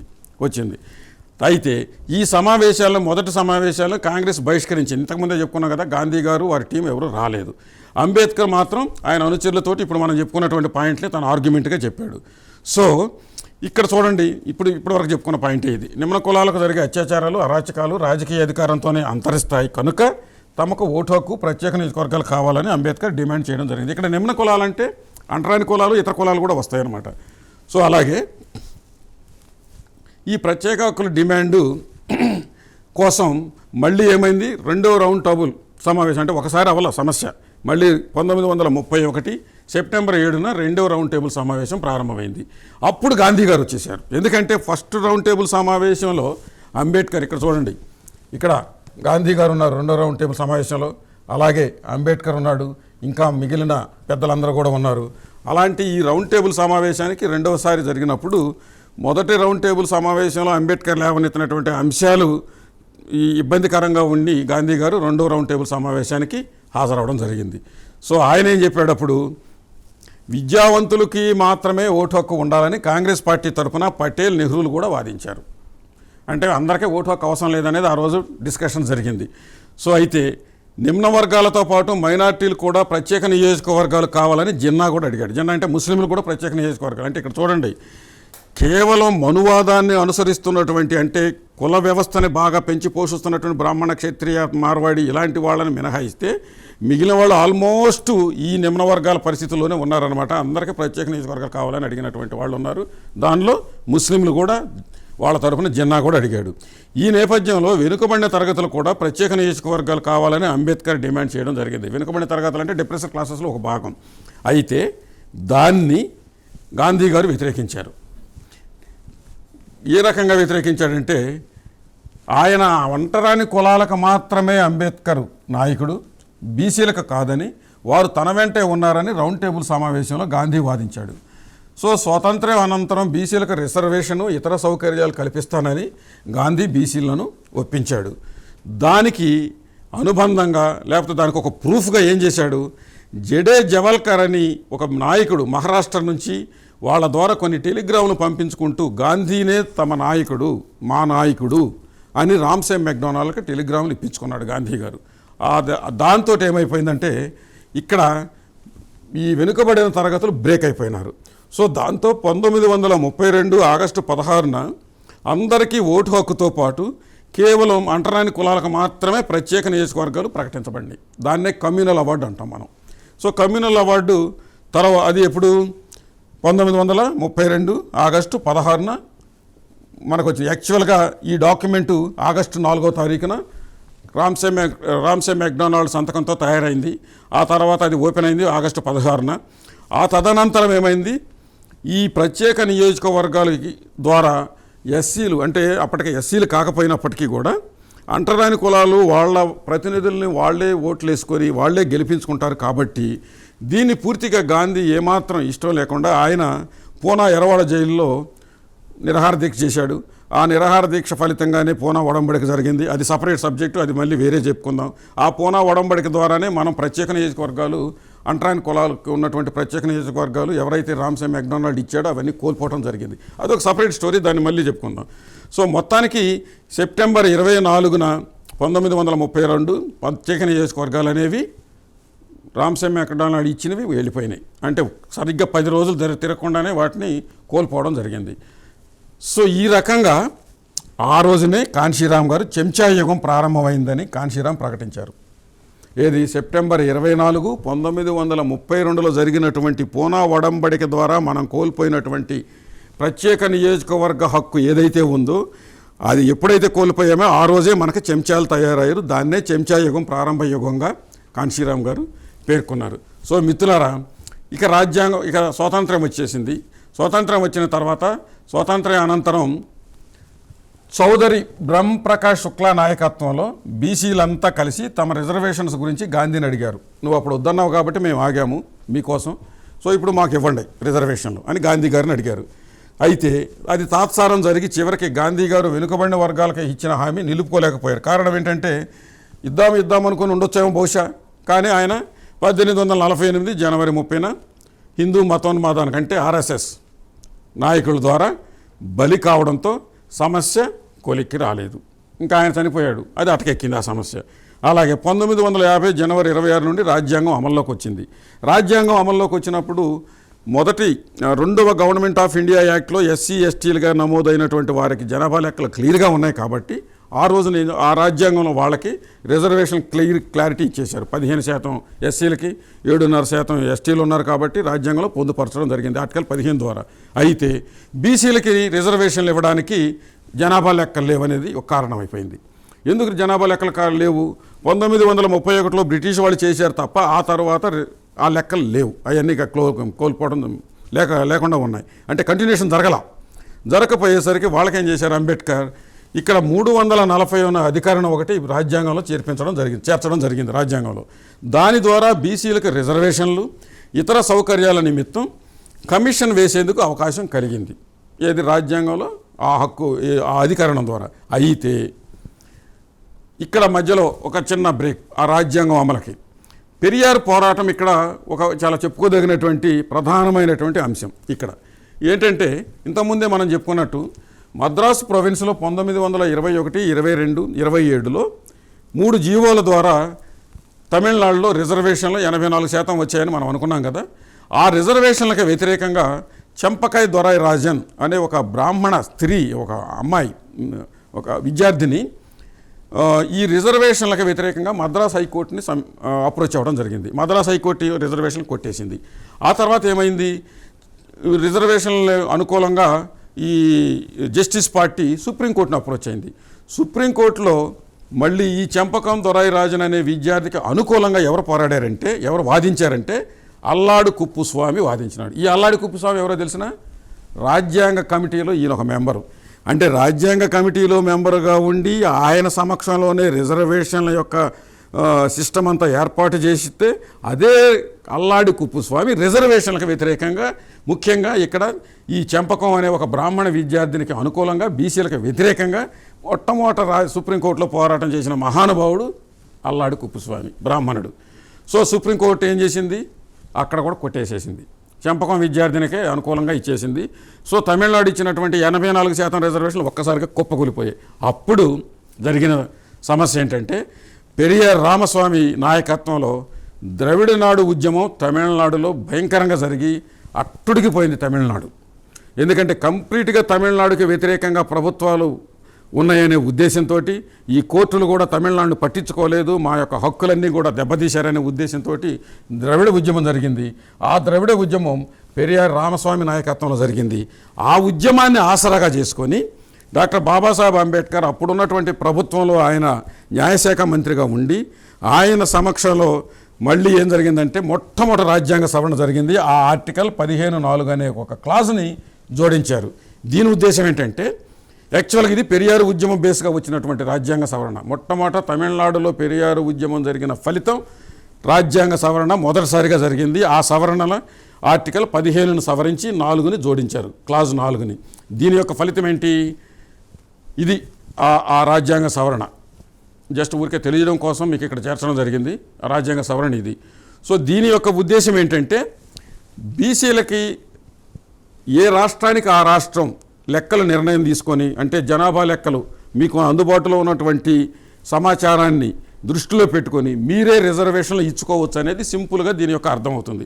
అప్పుడు న్యాయశాఖ మంత్రి హోదాలో రాజ్యాంగానికి మొదటి సవరణ 18 జూన్ 1950, ఇక్కడ పొరపాటున జరిగింది, 1951లో జరిగింది. ఈ సవరణతోటి ఆయా రాష్ట్రాలన్నీ స్థానిక పరిస్థితులకు అనుగుణంగా బీసీ రిజర్వేషన్స్ అమలు చేసుకోవడానికి మార్గం ఈజీ అయింది, సుగమం అయింది. జనాభా లెక్కల పేరుతో దేశవ్యాప్తంగా అమలుపరిచే నిర్ణయంలో కేంద్ర ప్రభుత్వ తాత్సారం మాత్రం అలాగే కొనసాగింది.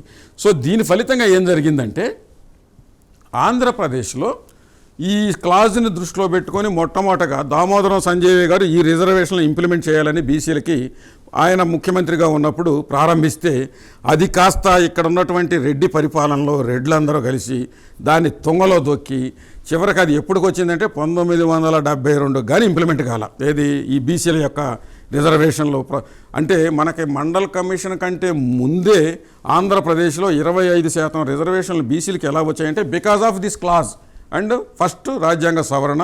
అది తమిళనాడులో జరిగినటువంటి పెరియారు ఉద్యమం ఫలితం అన్నమాట. సో ఇంతకే బీసీలు 340 అధికరణ ప్రకారం లెక్కలు తేల్చాలని లేక సౌకర్యాల కోసం కమిషన్ వేయాలని అంబేద్కర్ పెట్టినప్పటికీ కూడా ఆనాటి నెహ్రూ ప్రభుత్వం పట్టించుకోపోయేసరికి డాక్టర్ బాబాసాహెబ్ అంబేద్కర్ ఏం చేశాడు? న్యాయశాఖ మంత్రి పదవికి సెప్టెంబర్ 27, 1951 రాజీనామా చేశాడు. ఆయన రాజీనామా లేఖలో ఇవి కారణాలు ప్రధానంగా. ఒకసారి చూడండి ఈ రాజీనామా లేఖని.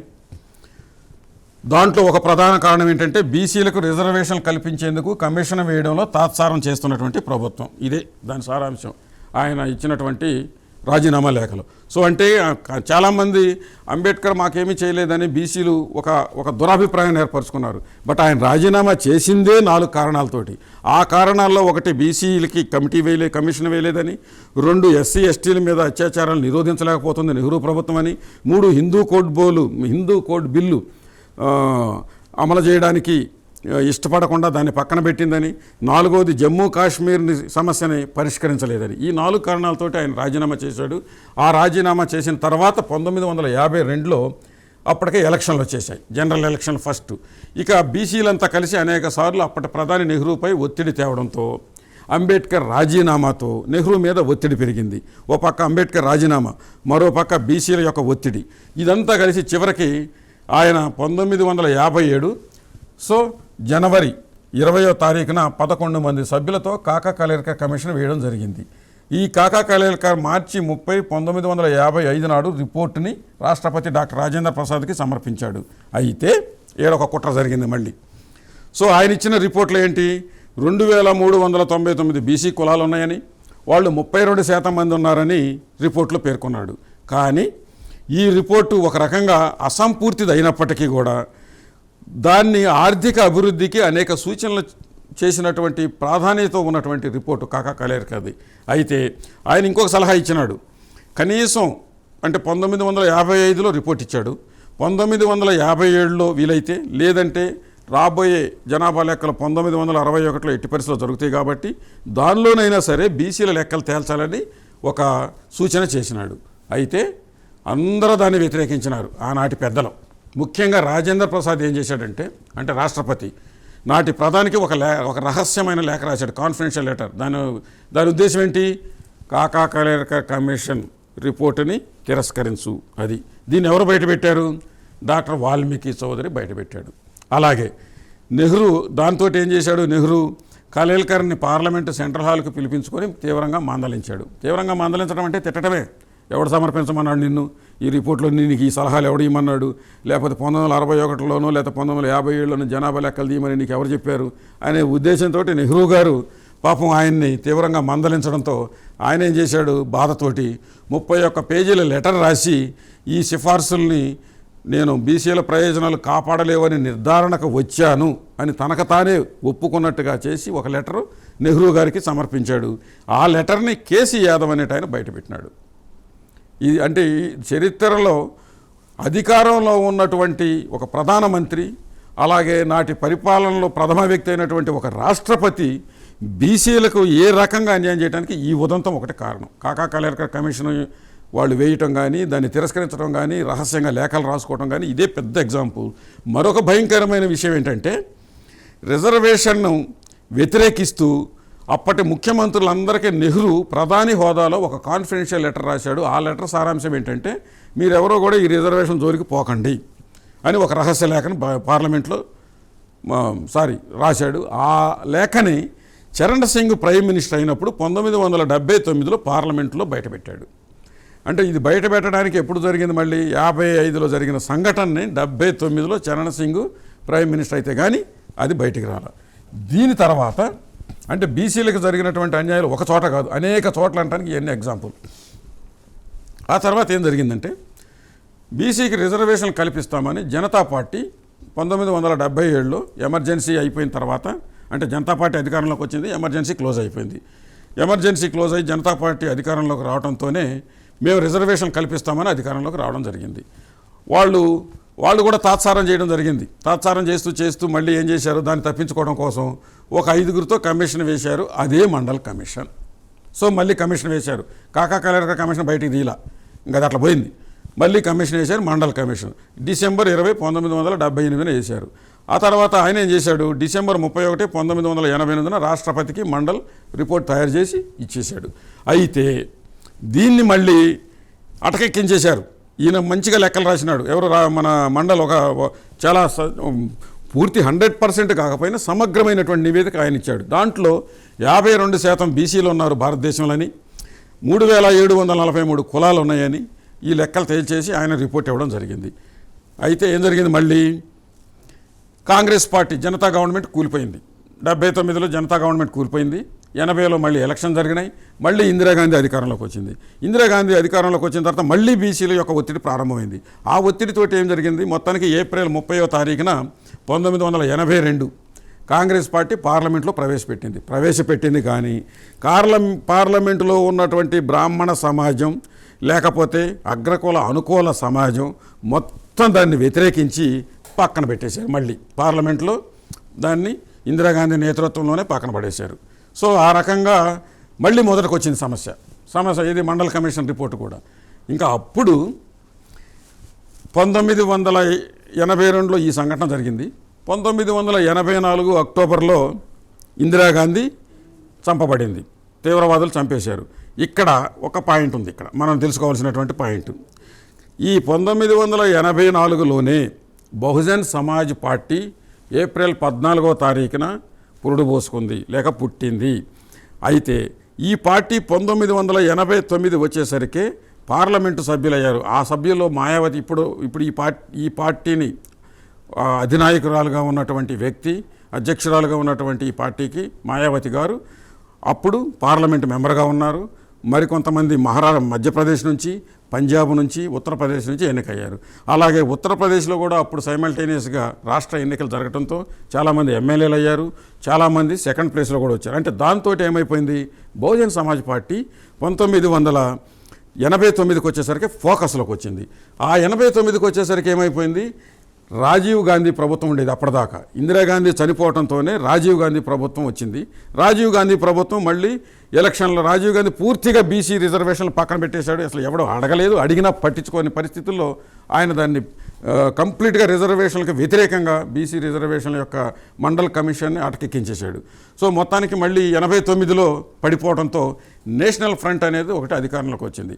ఆనాడు నేషనల్ ఫ్రంట్ని మన ఆంధ్రప్రదేశ్కి సంబంధించినటువంటి ఎన్టీ రామారావు గారు చాలా కీలకమైన పాత్ర పోషించాడు. అయితే 89 ఎలక్షన్లకు వచ్చేసరికి ఇక్కడ ఎన్టీఆర్కి సీట్లు రాకపోవడంతో అక్కడ మెయిన్ ప్రధాన పాత్ర విపి సింగ్ పోషించాడు. దాంతో విపి సింగ్ ప్రధానమంత్రి అయ్యాడు. నేషనల్ ఫ్రంట్ సభ్యుడిగా బీజేపీ మద్దతుతోటి 1989లోకి జనతాదళ్ గవర్నమెంట్ వచ్చింది. దానికి విపి సింగ్ ప్రధానమంత్రి. ఆయన కూడా దాన్ని పట్టించుకోకుండా పక్కన పెట్టాడు. ఏది మండల్ కమిషన్ పట్టించుకోకుండా. కరెక్ట్గా ఆ సమయంలో కాన్షీరామ్ పాత్ర ప్రారంభమైంది. అప్పుడు 1990లో కాన్షీరామ్ గారు ఈ సంవత్సరం 1990 సంవత్సరంలో కాన్షీరామ్ గారు తన పార్టీ తరపున భారతదేశంలో అన్ని రాష్ట్రాలు తిరిగి, దానికి ఎగ్జాంపుల్ మన హైదరాబాద్లో ఏప్రిల్ 30, 1990 సమావేశాన్ని ఏర్పాటు చేసి నేను మండల్ కమిషన్కి అనుకూలంగా మండల్ కమిషన్ని మనం పూర్తిగా ఆమోదించాలనే ఉద్దేశంతో ధర్నా చేయబోతున్నాము. ఆ ధర్నాకి ప్రతి రాష్ట్రం నుంచి మన వాళ్ళని సమీకరిస్తున్నాం, మీరు కూడా ఆంధ్రప్రదేశ్ నుంచి రండి, ఆనాడది ఉమ్మడి ఆంధ్రప్రదేశ్ అని ఇక్కడ 1990 ఏప్రిల్ 30 ఇక్కడ కూడా సమావేశం ఏర్పాటు చేశాడు. అలా అందరినీ సమీకరించిన తర్వాత కాన్షీరామ్ గారు ఆ సంవత్సరంలో 48 రోజుల పాటు వరుసగా రోజు 10,000 మంది తోటి బోట్స్ క్లబ్, ఢిల్లీలోని బోట్స్ క్లబ్లో ధర్నా నిర్వహించడం జరిగింది. ఆ ధర్నాతోటి ఏమైపోయింది, విపి సింగ్ మీద ప్రెషర్ మొదలైంది. విపి సింగ్ ఆనాడు ధర్నాలో కాన్షీరామ్ గారు తీసుకున్నటువంటి స్లోగన్స్ ఇవి: ఆరక్షణ లాగు కరో, వర్ణ కుర్సీ ఖాళీ కరో, అంటే రిజర్వేషన్ అమలైనా చేయండి లేదా కుర్చీ ఖాళీ చేయండి. ఇవి జనాల్లోకి విపరీతంగా వెళ్ళిపోయినాయి ఈ స్లోగన్లు. ఇంకో స్లోగన్ ఏంటి, ఆరక్షణ లేంగ్సే డిఎం జిఎం, ఓట్సే లేంగే సిఎం పిఎం. అంటే అర్థం ఏంటంటే రిజర్వేషన్లతో డిఎం జిఎం తీసుకుంటాము, డిఎం అంటే డిస్ట్రిక్ట్ మ్యాజిస్ట్రేట్ అంటే కలెక్టర్ అనమాట, తీసుకుంటాము, ఓట్లతో సిఎం పిఎం తీసుకుంటాము అని ఈ స్లోగన్స్ ఏవైతే ఉన్నాయో ఈ 10,000 మందితోటి 48 రోజుల పాటు కాన్షీరామ్ గారు ఢిల్లీలో బోట్స్ క్లబ్లో చేసినటువంటి ఫలితంగా బీఎస్పీ పార్టీకి విపరీతమైనటువంటి ప్రచారం మొదలైంది. బీఎస్పీ పార్టీకి ఎప్పుడైతే ప్రచారం మొదలై బీఎస్పీ ఎదుగుతుందని భయపడ్డాడో అప్పుడు విపి సింగ్ గారు ఏం చేశాడంటే చివరికి ఇంకా లాభం లేదని, బీఎస్పీ ఎదిగిపోతుందనే భయంతో ఆయన ఈ మొత్తం రిజర్వేషన్ యొక్క అంటే మండల్ కమిషన్ బయటకు తీయడం జరిగింది. బయటకు తీసి బీజేపీకి ఇష్టం లేకపోయినా ఆగస్టు 7వ తారీఖు 1990న మండల్ కమిషన్ ప్రకారం 27% అమలు చేస్తున్నట్టు విపి సింగ్ పార్లమెంట్లో చారిత్రక ప్రకటన చేశాడు. ఈ చారిత్రక ప్రకటన చేసినప్పుడు బీజేపీకి ఇష్టం లేదు. బీజేపీకి ఎందుకు ఇష్టం లేదు? ఆ గవర్నమెంట్లో బీజేపీ ఉంది, గుర్తుపెట్టుకోండి. 1985 జరిగినటువంటి రాజీవ్ గాంధీ ప్రైమ్ మినిస్టర్గా ఎలక్ట్ అయిన ఎలక్షన్లో బీజేపీకి 2 సీట్లు ఉన్నాయి. అది బాగా గుర్తుపెట్టుకోవాలి మనం. అలాగే మరి 89కి వచ్చేసరికి 88 సీట్లు వచ్చినాయి బీజేపీకి. 2 సీట్లు ఉన్న బీజేపీ 88 సీట్లు వచ్చినాయి, గవర్నమెంట్లో భాగమైంది. దాంతోపాటు కమ్యూనిస్టులు కూడా ఆ రోజు భాగమే. ఇక్కడ మనం తెలుసుకోవాల్సిన ఇంపార్టెంట్ పాయింట్ ఇది. 89లో బీజేపీ, కమ్యూనిస్టులు, జనతాదళ్ళు ఇంకా చిన్న చిన్న పార్టీలు అన్నీ కలిసి ప్రభుత్వాన్ని ఏర్పాటు చేసినాయి. అప్పుడు ఇంప్లిమెంట్ చేస్తున్నప్పుడు కమ్యూనిస్టులు సైలెంట్గా ఉన్నారు,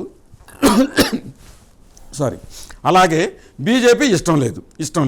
ఇష్టం లేకపోయినప్పటికీ ఈ బీఎస్పీ ఎదగకూడదనే ఉద్దేశంతో విపి సింగ్ మొత్తానికి మండల్ కమిషన్ బయటకు తీశాడు.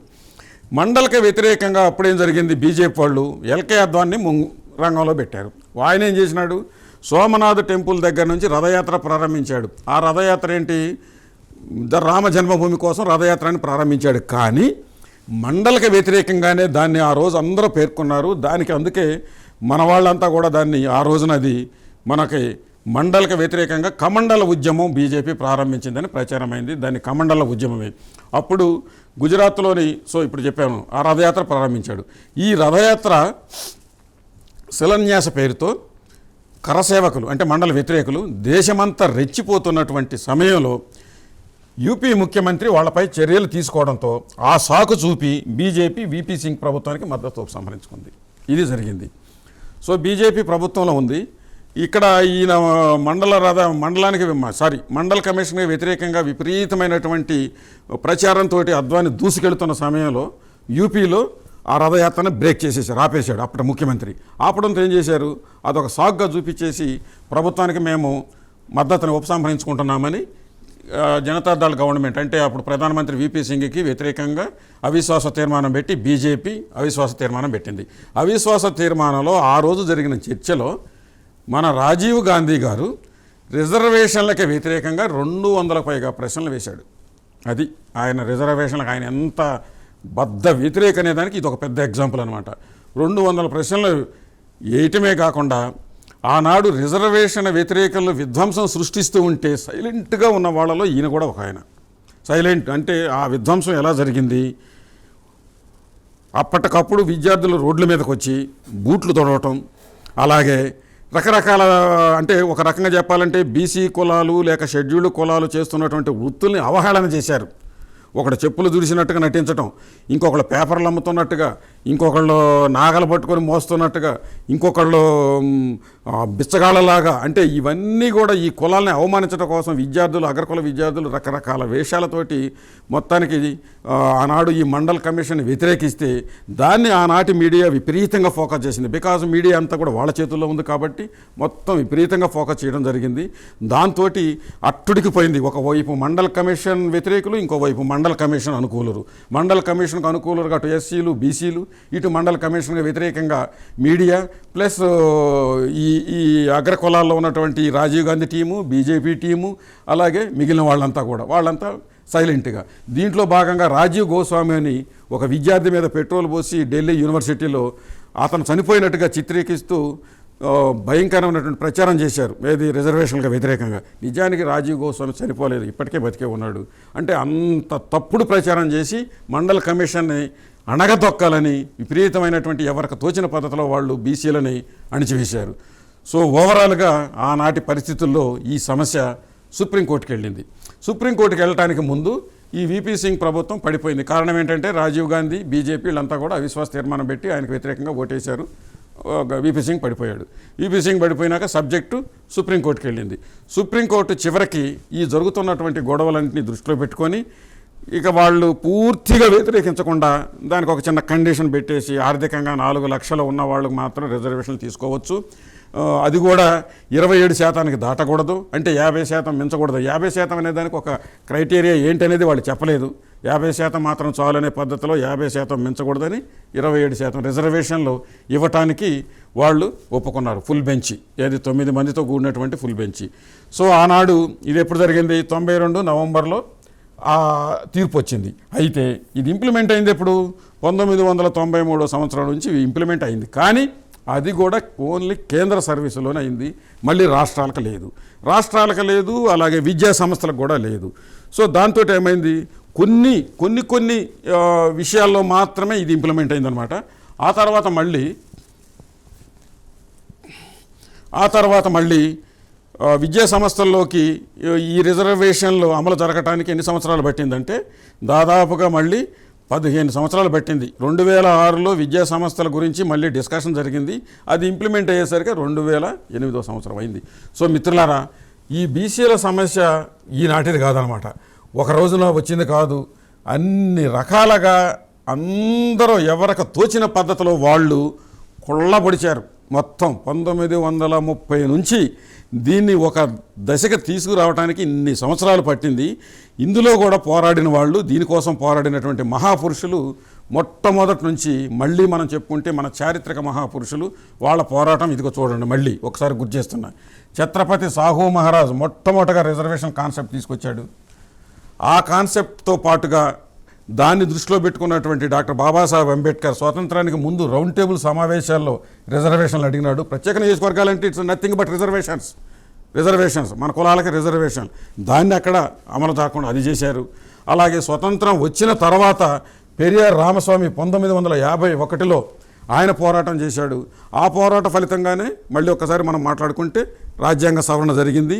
ఆ సవరణ ద్వారానే ఇవాళ మన పక్కనున్న తమిళనాడు రాష్ట్రంలో 69% రిజర్వేషన్లు ఉన్నాయి. 69 రిజర్వేషన్లు కూడా బీసీలకే అత్యధికంగా ఉన్నాయి. తర్వాత స్వతంత్రం వచ్చిన తర్వాత రాజ్యాంగంలో 1950లో బీసీల కోసం 340 అధికారులను చేర్చినటువంటి అంబేద్కర్ దాన్ని ఇంప్లిమెంట్ కాలేదు. 51లో రిజైన్ చేశాడు. రిజైన్ చేసిన తర్వాత 51లో రిజైన్ చేశాడు. రిజైన్ చేయడానికి ముందే మొదటి సవరణ కూడా చేయడం జరిగింది. అలాగే స్వతంత్రం వచ్చిన తర్వాత, ఇండిపెండెన్స్ వచ్చిన తర్వాత కాన్షీరామ్ గారు 1990లో ఈ పోరాటం ఫలితంగానే మండల్ కమిషన్ బయటకు వచ్చింది. దాని ఫలితంగానే ఇవాళ కనీసం మనం 27% రిజర్వేషన్స్ అనేది మాత్రము మనం ఇవాళ కొంతవరకు ఒక మేరకు, అయితే ఇప్పటికీ ఇది సంతృప్తికరం కాదు. ఎందుకంటే నిన్నగాక మొన్న నితీష్ కుమార్ గవర్నమెంట్ అంటే బీహార్లో జనాభా లెక్కల బయటకు తీస్తే దాదాపుగా 63% మంది బీసీలు ఉన్నారు. అంటే మనకి 52% మండల కమిషన్ ఇచ్చింది. అంటే ఇంకా 10% పైనే ఉన్నారు ప్రతి రాష్ట్రంలో. దీని అర్థం ఇవాళ మనం కూడా ఏం చేస్తున్నాం, మన రాష్ట్రాల్లో, తెలుగు రాష్ట్రాల్లో లెక్కలు బయటికి తీస్తే 60 ఉండొచ్చు, 50 ఉండొచ్చు, ఎంతైనా ఉండొచ్చు. ముందు లెక్కలు బయటకు తీస్తే కదా అది తీయమని ఇవాళ మనం పోరాటం చేస్తున్నాము. సో ప్రతి రాష్ట్రంలోనూ లేక మొత్తం దేశంలోనూ బీసీల యొక్క జనాభా కానీ, బీసీలకు జరిగినటువంటి అన్యాయం కానీ ఇవాళది కాదనేది మనకు అర్థమవుతుంది. దీనికోసం మన మహాపురుషులు పోరాడారు. ఆ పోరాట ఫలితంగానే ఎంతో కొంత ఇవాళ ప్రయోజనం పొందుతున్నాము. దానికోసం బహుజన్ సమాజ్ పార్టీ మొట్టమొదటగా ఈయన పోరాట ఫలితంగా మండల కమిషన్ బయటకు వచ్చింది. ఆ విషయం మనకు తెలియదు. సో ఇవాళ కూడా ఈ పార్టీ బహుజన్ సమాజ్ పార్టీ మళ్ళీ బహుజన్ సమాజ్ పార్టీ ముందుకొచ్చి బీసీలందరినీ కలుపుకొని లెక్కలు బయటికి తీయాలి. లెక్కలతో ఒక్కసారి లెక్కలు బయటకు వస్తే సౌకర్యాలు ఏంటో నిర్ణయం తీసుకోవచ్చు, అవకాశాలు ఏంటో నిర్ణయం తీసుకోవచ్చు, రిజర్వేషన్లు ఎంత పెంచాలో నిర్ణయం తీసుకోవచ్చు. అలాగే అధికారం అనేది చేతిలో ఉంటే అది ప్రైవేటా లేక ప్రభుత్వమా ఎక్కడ ఇంప్లిమెంట్ చేయాలనేది మనం నిర్ణయం తీసుకోవచ్చు అనే ఉద్దేశంతో ఈ పార్టీ పోరాడుతుంది.